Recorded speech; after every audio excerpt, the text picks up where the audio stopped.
रूपा पगडंडी के रास्ते से होकर अपने घर की ओर लौट रही थी। उसके सिर पर घास का एक बड़ा गट्ठर भी था। उसके पैरों की पायल की छन छन दूर खड़े बिरजू के कानों में गूंजी तो वह पेड़ की छाया छोड़ उस पगडंडी को देखने लगा। रूपा को पास आता देख बिरजू के दिल की धड़कनें तेज हो गईं और उसका दिल उससे मिलने को मचलने लगा।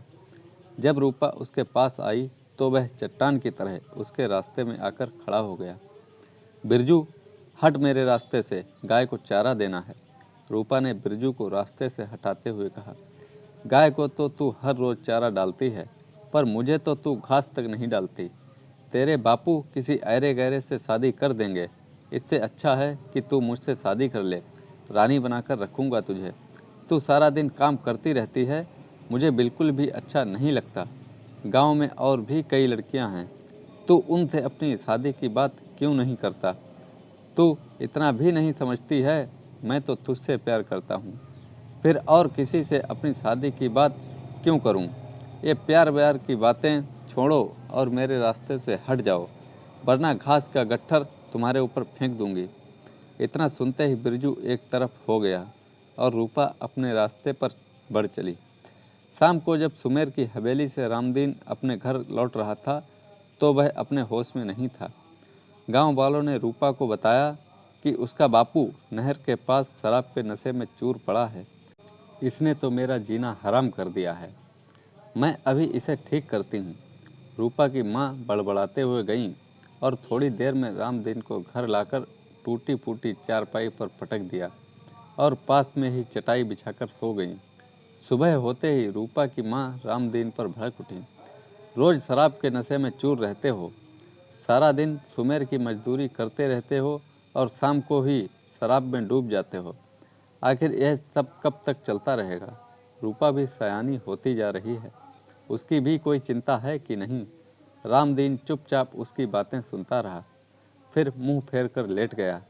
रामदीन कई महीनों से सुमेर के पास मजदूरी का काम करता था। खेतों की रखवाली करना और बाग बगीचों में पानी देना उसका रोज का काम था।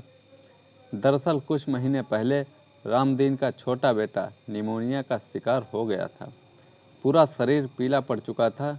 गरीबी और तंगहाली के चलते वह उसका सही इलाज नहीं करा पा रहा था।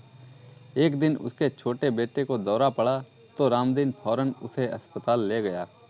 डॉक्टर ने उससे कहा कि बच्चे के शरीर में खून व पानी की कमी हो गई है, इसका तुरंत इलाज करना होगा। इसमें 10,000 रुपये तक का खर्च आ सकता है। किसी तरह उसे अस्पताल में भर्ती कराकर रामदीन पैसे जुटाने में लग गया। पास पड़ोस से मदद मांगी पर किसी ने उसकी मदद नहीं की। आखिरकार वह सुमेर के पास पहुंचा और उससे मदद मांगी। हुजूर, मेरा छोटा बेटा बहुत बीमार है, उसे निमोनिया हो गया है, मुझे अभी 10,000 रुपये की ज़रूरत है। मैं मजदूरी करके आपकी पाई पाई चुका दूंगा, बस आप मुझे अभी रुपए दे दीजिए। मैं तुम्हें अभी रुपए दे देता हूँ, लेकिन अगर समय पर रुपए नहीं लौटा सके तो मजदूरी की एक फूटी कौड़ी भी नहीं दूंगा। बोलो, मंजूर है? हाँ हुजूर, मुझे सब मंजूर है। अपने बच्चे की जान की खातिर उसने सब कुछ कबूल कर लिया। पहले तो रामदीन कभी कभार ही अपनी थकावट दूर करने के लिए शराब पीता था, लेकिन सुमेर उसे रोज़ शराब के अड्डे पर ले जाता था और उसे मुफ्त में शराब पिलाता था। लेकिन अब तो शराब पीना एक आदत सी बन गई थी। शराब तो उसे मुफ्त में मिल जाती थी, लेकिन उसकी मेहनत के पैसे सुमेर हजम कर जाता था। इससे उसके घर में गरीबी और तंगहाली और बढ़ती चली गई। रामदीन शराब के नशे में यह भी भूल जाता था कि उसके ऊपर कितनी जिम्मेदारियां हैं। दिन पर दिन उस पर कर्ज भी बढ़ता जा रहा था। इस तरह कई महीने बीत गए। जब रामदीन ज़्यादा नशे में होता तो रूपा ही सुमेर का काम निपटा देती। एक सुबह रामदीन सुमेर के पास पहुंचा तो सुमेर ने हुक्का गुड़गुड़ाते हुए कहा, रामदीन, आज तुम हमारे पास बैठो, हमें तुमसे कुछ ज़रूरी बात करनी है। हुजूर, आज कुछ खास काम है क्या? रामदीन कहते हुए उसके पास बैठ गया। देखो रामदीन, आज मैं तुमसे घुमा फिरा कर बात नहीं करूँगा।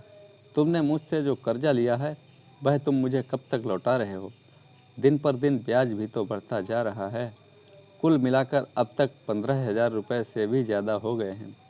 मेरी माली हालत तो बदतर है। आपकी ही गुलामी करता हूँ हुजूर, आप ही बताइए कि मैं क्या करूँ। सुमेर हुक्का गुड़ाते हुए कुछ सोचने लगा, फिर बोला, देख रामदीन, तू जितनी मेरी मजदूरी करता है उससे कहीं ज़्यादा शराब पी जाता है, फिर बीच बीच में तुझे राशन पानी देता ही रहता हूँ। इस तरह तो तुम जिंदगी भर मेरा कर्जा नहीं उतार पाओगे। इसलिए मैंने फैसला किया है कि अब अपनी जोरी को भी काम पर भेजना शुरू कर दे। लेकिन हुजूर, मेरी जोरू यहाँ आकर क्या करेगी? रामदीन ने गिड़गिड़ाते हुए कहा। मुझे एक नौकरानी की ज़रूरत है। सुबह शाम यहाँ झाड़ू पोंछा करेगी, घर के कपड़े लत्ते साफ करेगी। उसके महीने के 1000 रुपये दूंगा, उसमें से 500 रुपये काट कर हर महीने तेरा कर्जा वसूल करूंगा। अगर तुम यह भी ना कर सके तो तुम मुझे जानते ही हो कि मैं जोरू और ज़मीन सब कुछ अपने कब्जे में ले लूँगा। लेकिन हुजूर, मेरी जोरू पेट से है और उसकी कमर में भी हमेशा दर्द रहता है। बच्चे पैदा करना नहीं भूलते, पर मेरा पैसा देना भूल जाते हो। ठीक है, जोरू ना सही तो अपनी बड़ी बेटी रूपा को ही भेज देना।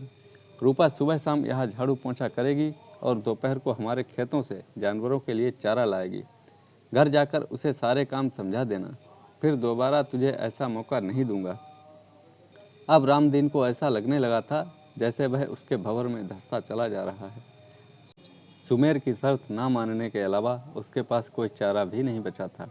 शाम को रामदीन अपने घर लौटा तो उसने सुमेर की सारी बातें अपने बीबी बच्चों को सुनाई। यह सुनकर बीबी भड़क उठी। रूपा सुमेर की हवेली पर बिल्कुल नहीं जाएगी। आप तो जानते ही हैं, वह पहले भी कई औरतों की इज्जत के साथ खिलवाड़ कर चुका है। मैं खुद सुमेर की हवेली पर जाऊंगी। नहीं माँ, तुम ऐसी हालत में कहीं नहीं जाओगी। ज़िंदगी भर की गुलामी से अच्छा है कि कुछ महीने उसकी गुलामी करके सारे कर्ज उतार दूं। रूपा ने अपनी बेचैनी दिखाई। दूसरे दिन से ही रूपा ने सुमेर की हवेली पर काम करना शुरू कर दिया।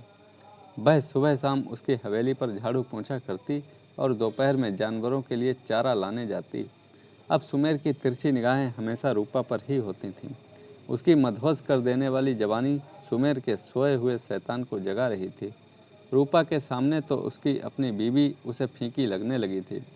सुमेर की हवेली पर सारा दिन लोगों का जमावड़ा लगा रहता था, लेकिन शाम को उसकी निगाहें रूपा पर ही टिकी होती थीं। रूपा के जिस्म में गजब की फुर्ती थी। शाम को जल्दी जल्दी सारे काम निपटाकर अपने घर जाने के लिए तैयार रहती थी। लेकिन सुमेर देर शाम तक कुछ और छोटे मोटे कामों में उसे हमेशा उलझाए रखता था। एक दोपहर जब रूपा पगडंडी के रास्ते अपने गांव की ओर बढ़ रही थी, तभी उसके सामने बिरजू आ धमका। उसे देखते ही रूपा ने अपना मुंह फेर लिया। बिरजू उससे कहने लगा, मैं जब भी तेरे सामने आता हूँ तो अपना मुंह क्यों फेर लेती है? तो मैं क्या करूँ? तुम्हें सीने से लगा लूँ? मैं तुम जैसे आवारा गर्दों के मुंह नहीं लगना चाहती। रूपा ने दो टूक जवाब दिया। देख रूपा, तू भले ही मुझसे नफरत कर ले, लेकिन मैं तो तुमको प्यार करता ही रहूँगा। आजकल तो मैंने सुना है तूने सुमेर की हवेली पर काम करना शुरू कर दिया है। शायद तुझे सुमेर की हैवानियत के बारे में पता नहीं। वह बिल्कुल अजगर की तरह है। वह कब शिकारी को अपने चंगुल में फंसा कर निगल जाए, यह किसी को पता नहीं। मुझे तो अब यह भी डर सताने लगा है कि कहीं वह तुम्हें नौकरानी से रखैल ना बना ले। इसलिए अभी भी कहता हूँ, तू मुझसे शादी कर ले। यह सुनकर रूपा का मन हुआ कि वह बिरजू को दो चार झापड़ जड़ दे, पर फिर लगा कि कहीं ना कहीं इसकी बातों में सच्चाई भी हो सकती है। रूपा पहले भी कई लोगों से सुमेर की हैवानियत के बारे में सुन चुकी थी। इसके बावजूद वह सुमेर की गुलामी के अलावा कर भी क्या सकती थी। इधर सुमेर रूपा की जवानी का रसपान करने के लिए बेचैन हो रहा था, लेकिन रूपा उसके झांसे में आसानी से आने वाली नहीं थी। सुमेर के लिए रूपा कोई बड़ी मछली नहीं थी जिसके लिए उसे जाल बुनना पड़े। एक दिन सुमेर ने रूपा को अपने पास बुलाया और कहा, देखो रूपा, तुम कई दिनों से मेरे यहाँ काम कर रही हो, लेकिन महीने के 500 रुपये से मेरा कर्जा इतनी जल्दी उतरने वाला नहीं है। जितना तुम सोच रही हो उसमें तो कई साल लग सकते हैं। मेरे पास एक सुझाव है, तुम अगर चाहो तो कुछ ही दिनों में मेरा सारा कर्जा उतार सकती हो। तेरी उम्र अभी पढ़ने लिखने और कुछ करने की है, मेरी गुलामी करने की नहीं। सुमेर के शब्दों में जैसे एक मीठा जहर था। मैं आपकी बात समझी नहीं। रूपा ने सवालिया नज़रों से उसे देखा। सुमेर की निगाहें रूपा का जिस्म भेदने लगीं। फिर वह कुछ सोचकर बोला, मैं तुमसे घुमा फिरा कर बात नहीं करूँगा। तुम्हें आज ही एक सौदा करना होगा। अगर तुम्हें मेरा सौदा मंजूर होगा तो मैं तुम्हारा सारा कर्जा माफ़ कर दूंगा, और इतना ही नहीं, तेरी शादी तक का खर्चा मैं ही दूंगा। रूपा बोली, मुझे क्या सौदा करना होगा? बस तू कुछ दिनों तक अपनी जवानी का रसपान मुझे करा दे। अगर तुमने मेरी इच्छा पूरी की तो मैं भी अपना वादा जरूर निभाऊंगा। सुमेर के तीखे शब्दों ने जैसे रूपा के जिस्म में आग लगा दी। आपको मेरे साथ ऐसी गंदी बातें करते हुए शर्म नहीं आई? रूपा गुस्से में आते हुए बोली। शर्म की बातें छोड़ और मेरा कहा मान ले। तू क्या समझती है, तेरा बापू तेरी शादी धूमधाम से कर पाएगा? बिल्कुल नहीं, क्योंकि तेरी शादी के लिए वह मुझसे ही उधार लेगा। इस बार तो मैं तेरे पूरे परिवार को गुलाम बनाऊंगा। अगर ब्याह के बाद तू मदद के लिए दोबारा मेरे पास आई तो मैं तुझे रखैल तक नहीं बनाऊंगा। अच्छी तरह सोच ले, मैं तुझे इस बारे में सोचने के लिए कुछ दिन की मोहलत भी दे देता हूँ। अगर इसके बावजूद भी तूने मेरी बात नहीं मानी तो मुझे दूसरा रास्ता भी अपनाना आता है। सुमेर की कही गई हर बात रूपा के जिस्म में कांटों की तरह चुभती चली गई। सुमेर की नीयत का आभास तो उसे पहले से ही था, लेकिन वह इतना बदमाश भी हो सकता है यह उसे बिल्कुल पता नहीं था। रूपा को अब बिरजू की बातें याद आने लगीं। अब उसके मन में बिरजू के लिए कोई शिकायत नहीं थी। रूपा ने यह बात किसी को बताना ठीक नहीं समझा। रात को तो वह बिल्कुल सो नहीं पाई, सारी रात अपने वजूद के बारे में ही सोचती रही। रूपा को सुमेर की बातों पर तनिक भी भरोसा नहीं था। उसे इस बात की ज़्यादा चिंता होने लगी थी कि अगर अपना तन उसे सौंप भी दिया तो क्या वह अपना वादा पूरा करेगा? अगर ऐसा नहीं हुआ तो अपना सब कुछ गंवाकर भी बदनामी के अलावा उसे कुछ नहीं मिलेगा। इधर सुमेर भी रूपा की जवानी का रसपान करने के लिए उतावला हो रहा था। उसे तो बस रूपा की हाँ का इंतजार था। धीरे धीरे वक्त गुजर रहा था, लेकिन रूपा ने उसे अब तक कोई संकेत नहीं दिया था। सुमेर ने मन ही मन कुछ और सोच लिया था। यह सोचकर रूपा की भी बेचैनी बढ़ती जा रही थी। उसे खुद को सुमेर से बचा पाना मुश्किल लग रहा था। एक दोपहर जब रूपा सुमेर के खेतों में जानवरों के लिए चारा लाने गई तो सबसे पहले उसकी निगाहें बिरजू को तलाशने लगीं, पर बिरजू का कोई अता पता नहीं था। फिर वह अपने काम में लग गई। तभी किसी ने उसके मुंह पर पीछे से हाथ रख दिया। रूपा को लगा शायद बिरजू होगा, लेकिन जब वह पीछे की ओर मुड़ी तो दंग रह गई। वह कोई और नहीं बल्कि सुमेर था। उसकी आंखों में जकड़ते हुए, आज तुझे मुझसे कोई बचाने वाला नहीं है। अब तेरा इंतजार भी करना बेकार है। मैं तो बस आज रात आपके पास आने ही वाली थी। अभी आप मुझे छोड़ दीजिए वरना मैं शोर मचाऊंगी। रूपा ने उसके चंगुल से छूटने की नाकाम कोशिश की, पर सुमेर के हौसले बुलंद थे। उसने रूपा की एक ना सुनी और घास की झड़ी में उसे पूरी तरह दबोच लिया। रूपा ने उससे छूटने की भरपूर कोशिश की, पर रूपा की नाजुक कलाइयाँ उसके सामने कुछ खास कमाल ना कर सकीं। अब सुमेर का भारी भरकम बदन रूपा के जिस्म पर लौट रहा था। फिर धीरे धीरे उसने रूपा के कपड़े फाड़ने शुरू किए। जब रूपा ने शोर मचाने की कोशिश की तो उसने उसका मुंह उसी के दुपट्टे से बांध दिया ताकि वह शोर भी ना मचा सके। अब तो रूपा पूरी तरह से सुमेर के शिकंजे में थी। वह आदमखोर की तरह उस पर झपट पड़ा। इससे पहले वह रूपा को अपनी हवस का शिकार बना पाता, तभी किसी ने उसके सिर पर किसी मजबूत डंडे से ताबड़तोड़ वार करना शुरू कर दिया। कुछ ही देर में वह ढेर हो गया। रूपा ने जब गौर से देखा तो वह कोई और नहीं बल्कि बिरजू था। तभी वह उठ खड़ी हुई और बिरजू से लिपट गई। उसकी आंखों में एक जीत नजर आ रही थी। बिरजू ने उसे हौसला दिया और कहा, तुम्हें अब डरने की कोई ज़रूरत नहीं है।